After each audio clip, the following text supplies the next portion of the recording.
Well, we're back outside here in the Daybreak Garden with Dave Fleming of Greenleaf Landscapes.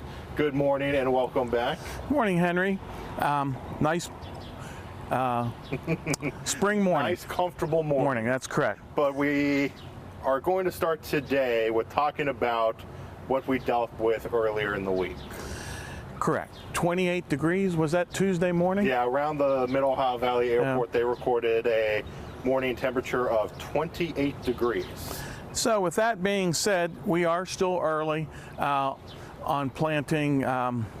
Even though the weather says otherwise, you know, your annuals or warm season vegetables, if you do decide to do that, you have to prepare yourself to cover them or shelter them if we get some cold temperatures again, and that can really set you back quite a bit if we get that. And you, before we started recording, you specifically mentioned about the tomato plant. So we're right now going to hold off on that until we get at least after Mother's Day weekend in somewhere May. right around there, around that. So, but so far everything ahead of us right now. Our pea, the kale, the onion set has started to sprout, and before that we planted broccoli, and it's really doing well. And like I was sharing with everybody before, those are cool season crops that can tolerate those cooler temperatures, and they're doing quite well. And we didn't cover them at all when we had those cold temperatures earlier in the week, but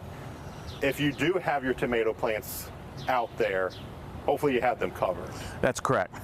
Or you could have had some significant dieback or total, you might have just lost the plant altogether. Yeah, so overall everything is looking well. Now the ground is at least decently moist.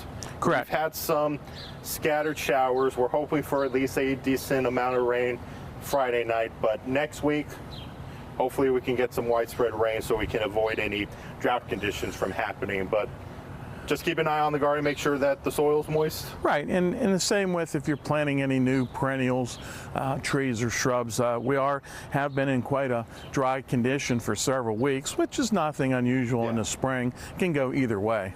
So just make sure everything is going good. Just scoop up a little bit of dirt. If you can make a little bit of mud ball, it's all good. Right. And also, as the weeks go on, as you're preparing your garden, make sure it's weed free so it doesn't get ahead of you. And so far everything is looking pretty weed free for us here in the Daybreak Garden. That's correct. So, but you know, watch using chemicals, you know, in the garden. Small enough space, I think you should be able to handle that just by manually pulling the weeds and turning them over. Well, that sounds great, but in a little bit after the break, we're going to be talking about what we have here this morning, some beautiful colors, but we'll have more on Daybreak right after the break.